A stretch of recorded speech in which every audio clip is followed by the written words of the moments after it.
What's up, everybody? Welcome back to Castle Crush.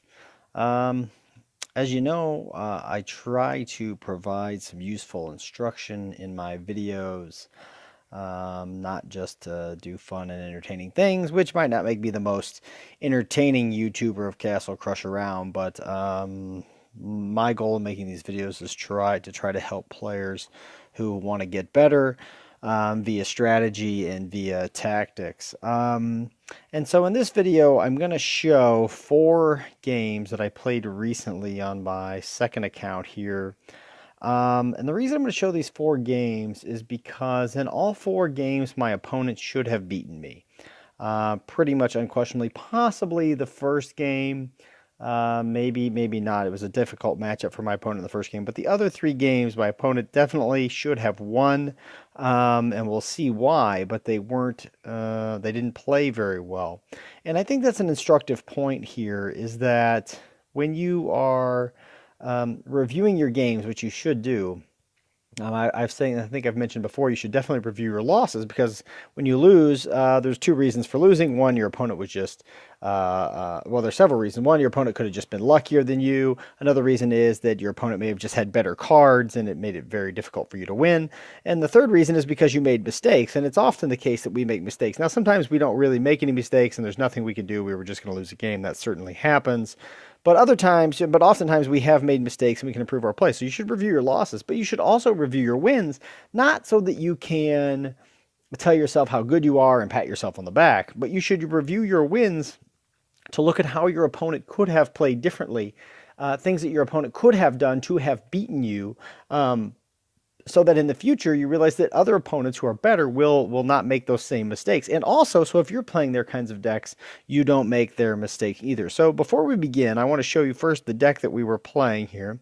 This is the deck that I've been playing lately on this account. As you know, I've mixed up decks on this account from time to time. We've played Resurrection and a number of other things. But this is the deck. This is pretty similar to the deck on my main account. There's a few differences.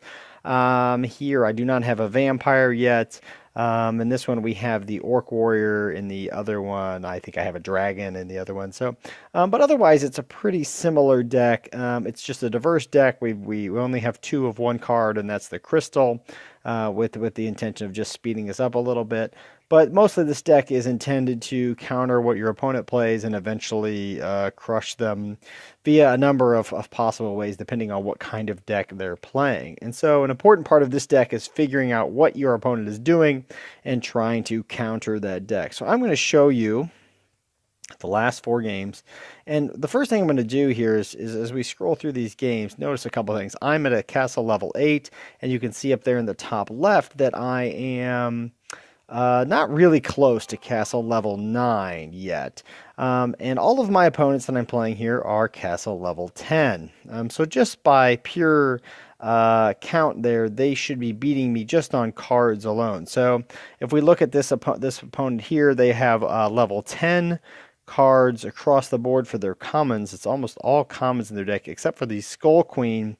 I wouldn't say this is necessarily the best deck. They've got all these ranged cards but no Archer Queen in there, which is a little weird, but it's really just a spam deck, and you will see how we defend that in a minute. But it also has the Fortify in it, so lots of commons and the Skull Queen. So let's take a look at this game.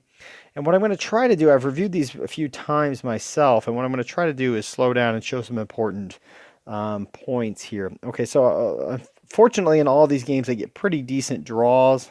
Here we get Crystal and Crystal. Now my opponent's played a Fortify. Now when I see an opponent play a Fortify, the first thing I think is my opponent playing the overtime deck? And so I'm already preparing myself mentally for how I'm going to compete against an overtime deck. Against an overtime deck, I want to store up mana and store up creature cards and then start dumping them at around mana 8 or maybe a little higher. But I don't really know for sure that that's what my opponent's playing yet. I've run into a lot of opponents lately who are not just doing that. Now, here I decide I'm going to go ahead and play the Orc Warrior. And the reason for that is because the Orc Warrior moves down the field pretty quickly. Getting people down the field really helps because it gives you more options. And this is something I think a lot of people don't understand. By having at least one creature down the lane, it allows you to place your creatures farther down the lane or wherever you want. And it gives you more flexibility about where you place the creatures in your lane. And so to me here it's important, especially against an overtime deck, you don't want to be starting at your castle. You want to be starting at midfield. So I want to find out right now, is my opponent playing overtime? And if so, maybe I can get somebody down the field quite a bit because the Orc Warrior moves pretty quickly. Okay, so now I see my opponent's playing some kind of a rush deck or something like that, even though they played with Fortify. Okay, and so here I'm pretty quick with the bomb, but as you'll see, sadly, I'm so out-leveled. My opponent's a level 11 commons. My bomb does not even kill all of their skeletons. They stick around. So I'm really outmatched here. At this point, it's quite clear that my opponent should win. I just have to try to figure out what I can do to stop my opponent now. It's not clear to me why my opponents decided not to play anything here. Finally, they play the skeletons. I'm unfortunate, and that's a really bad play. I mean, I'm not sure that my opponent necessarily had a better option. Maybe the skeletons in the middle lane, probably the skeletons in the top lane would have been a better choice, but they played 3 skeletons in the top and 5 in the bottom. Now, yes, they did take out my mage, but they didn't do anything at the top. They basically just did a little damage to my demon, but in the meantime, their skeletons, they lost another card. So I didn't really understand that play. I don't think it really made a lot of sense. I think that's a mistake by my opponent. And this is an important thing to do. Skeletons don't go up well against a mage. Okay, sure, they got 2 hits in and they took my mage out because my mage level is relatively weak compared to their skeletons. But, you know, that skeleton swarm probably could have been used more effectively. Okay, and again, they're just piling cards in front of my demon in an effort to sort of slow down the attack. I'm not really sure that that's the best strategy. I think they should be trying to play something that can stop my demon. Okay, now they have down there in the bottom lane, they took out my Phoenix. Now, I had already planned this in advance. I knew when they took out the Phoenix, I was going to play Inferno immediately to try to protect the egg. Now, my opponent has Bomb, and I believe they actually do. No, they left the match. So I think this is where they got frustrated, realizing that my Executioner was at their door and that a spam deck, Executioner is pretty tough to beat. But they should have played the Bomb on the Phoenix. Now, maybe they just got disconnected or whatever. I'm not sure here. But and it's possible they could have come back. But they already had made enough mistakes in that game that it was going to be difficult to win. I also do think my deck, this is probably the best matchup for my deck because my deck does handle spam fairly well. Okay, so that's game 1.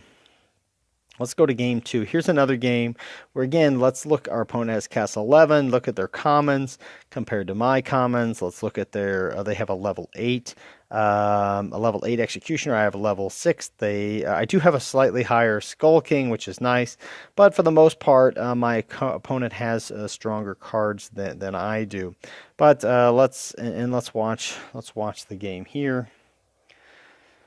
Again, in some ways, this is good because my decks do pretty well against things like skeletons, and my opponent has a number of them here. I get a pretty good draw with 1 crystal and the Phoenix ready to go. This is a great matchup, and that's one of the things that I think people miss about this game, is that it's really about matchups. And tactically, the skeletons are a terrible matchup for the Phoenix. The Phoenix is just going to take them out, and that's exactly what we see here.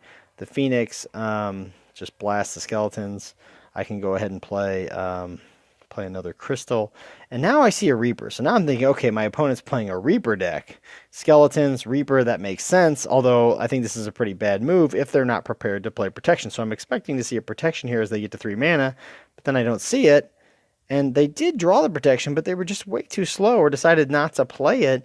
And I got my demon out there in time, knocking out their most dangerous card, the Reaper. Yes, I did lose my Phoenix, but my Phoenix wasn't that strong yet. And to me, using a Black Witch on a Phoenix is not really the best play. I've got other cards that are coming. Black Witch you usually wanted to use to take out many cards in a single lane, so I don't think my opponent's played well so far.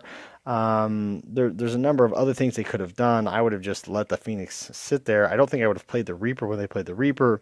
I'm not sure that my opponent's playing very well at all here. And they decided to use a Lightning Bolt. Again, as soon as my opponent did this, I knew it was a mistake. Lightning Bolt on the Demon, why? They can take out the Demon with the Skeleton Swarm. They can do a lot of damage to the Demon with the Mage that my opponent has. They can take out the Demon with the Executioner. There's so many cards they have to take out the Demon, to deal with the Demon later. Why use a Lightning Bolt on the Demon when you could be saving the Lightning Bolt for any other big cards I might have? They don't know what I'm going to be playing yet. I could be playing Executioners, I could be playing Skull Kings, I could be playing Black Knights, I could be playing a dragon, and they've used their lightning bolt and they don't have one in their hand anymore. And in fact, what they're going to see is something really bad, and that is the Archer Queen. The Archer Queen, in my opinion, and in the opinion of many others, is the most powerful card, single card right now in Castle Crush. It strengthens up the power. It basically doubles the power of my archers, and she herself is really good, has a really long range and a big attack. So even by herself, she's really strong. And boy, wouldn't it be nice if my opponent had a lightning bolt to take that card out. But unfortunately, they just used it on a demon. Not very good decision in my view. Okay, so now they decide to play the Skeleton Swarm, which is going to be okay. They're going to be successful because their card strength is very high.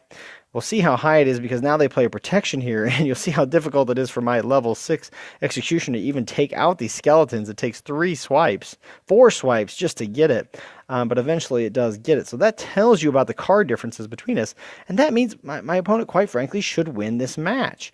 They played arrows, and unfortunately, they didn't realize that, they didn't know. How could they know that I had the Skull King coming right behind him? They're going to wish they had their arrows now. I understand why they played it then, to get rid of the Executioner, to get rid of my 2 archers that were doing damage, and to do a lot of damage to my orc that was coming. But now the Skull King's coming, and they're going to wish they had arrows. I have a bomb. Again, sadly, my bomb is too weak to take out their skeletons. Again, another reason why my opponent should be winning this match. So I decided to back this up, to back up this attack with the mage. Finally, they draw another lightning, allowing them to get rid of my Archer Queen, but now it's too late. Look at their health is already down to 692. Yes, they're able to clear the bottom lane, but by this point, there's just nothing else they can do, and it's game over. Too many mistakes early on by my opponent, picking bad cards at the wrong time, playing poor, making poor matchup choices. Okay, and so let's go to game 3. And this one, again, I'm pretty sure if my opponent played well, I should have lost this game. But I ultimately came out with a win. Pretty much anytime I see somebody with a 2-level castle higher, I think, well, they should probably beat me. Okay, so here we don't get the greatest draw. We don't have a crystal yet. Now we get one. And I think we've already seen a mistake by my opponent. They have 8 Pirate, Archer's Tribe, Lightning, and they had this Siege Ballista and a Wind in their hand. And instead of discarding a card, notice I discarded a card. I discarded the Execution. I thought, well, I don't need that right now. I can play that later. When I have more mana. So I went ahead and got rid of the Executioner so I could draw a new card. My opponent did not get rid of a card. And what did they miss there? The Phoenix popped up for them, but now the Phoenix is gone to the discard pile. Phoenix was a card they could have actually played at this point. Instead, they're holding on to me, I would have done, if I was them, I would have dumped an Archer Tribe. Why do I need 2 Archer's Tribes right now? I have plenty of Archer Tribes in my deck, clearly, if I have 2 on the opening draw, so I can just draw more later. But they didn't do that, and now they've missed out on getting a Phoenix. Okay, now here, I decided to play the Orc Warrior in the middle lane, not directly challenging the Siege Ballista. Why? Well, it's just going to do a bunch of damage to my Orc Warrior, and then by the time I get down there, they might kill it anyway. So that might be a complete waste. What I'm trying to do here is, I know the Siege Ballista is a difficult card for me to deal with. If my bomb were stronger, I could take it out, but my bomb's not strong enough. So what I need to do is get my Orc Warrior down the field so that I can get something else in play close enough to the Siege Ballista to take it out. And that's my game plan. I don't even care if the Orc Warrior survives. All I want him to do is get down the battlefield so that I can play something else to get rid of that Siege Ballista, which is going to be super annoying. Now, he decides to play an 8 Pirate. He could have played the Lightning Bolt. I think it's a tough decision there. Could have went either way. The 8 Pirate's probably fine, not knowing what I'm trying to do. So now I decide to go ahead and play my Phoenix. Why? Well, I'm thinking I'm going to take out the Siege Ballista. Now, unfortunately, it didn't quite do that. If I had a level 2 Phoenix, it would have done it, but I wasn't sure. But regardless, my plan was to then back it up by protecting it with the Inferno. Or sorry, the Wind rather, and then the Inferno if needed. So now I bomb the Siege Ballista, which is going to help protect my egg, because now it's done enough damage to it. So now I'm going to regrow the egg, which was the whole goal here. And I get out the Archer Queen to try to deal with this annoying 8 Pirate. Okay, so now we're in pretty good shape. I've got an Archer Queen out. I've got a strong Phoenix. Now I was hoping to take out that the Dryad when I played the Demon. Unfortunately, they got another Archer's Tribe out behind it, and it only took out one of the archers. So that's not going to save my egg there. I'm still hoping to protect the egg, but unfortunately they play an Inferno. I play an Inferno as well, just to clear that lane. Okay, so now this is a good play by my opponent, getting rid of the Archer Queen, because that gets rid of my access to play cards farther down the lane. Like if I had an Executioner, it'd be great to play it right in front of those archers, but as soon as my Archer Queen is dead, now I have to play it back at my castle, whatever I play. In this case, I do have a mage, which is useful because at least it will take those archers out in 2 hits. Again, if I had higher level cards, it would take them out in 1, or if my opponent's cards were lower level. Here I decided to go ahead and play the Archer's Tribe, and the reason for that is not because I'm going to take on the Siege Ballista. They're going to die, they're going to lose the Siege Ballista, but my goal here is to get somebody up the lane so that I can start playing other cards farther up the lane, such as my Skull King or things like that. And I think that's exactly what I do here, is that I finally get the Skull King out, challenging these Siege Ballistas because they're coming pretty fast. And I play the Black Witch in the middle lane to get rid of the super annoying Ape Pirate. I had mostly skeletons in that lane anyway, so what makes the difference if they're all skeletons? Okay, but my opponent's still winning and still in good shape here. They play the Skull King. The Phoenix is a good matchup against these skeletons, so that's why I played them there. And unfortunately, I'm not going to be able... Oh, I was hoping my demon would have the egg, that the Phoenix would have turned into an egg before my demon killed that, but that didn't happen. So, and my opponent has a Phoenix out, which is pretty annoying. So that's why I decided to play the Black Witch in the middle lane and go Inferno.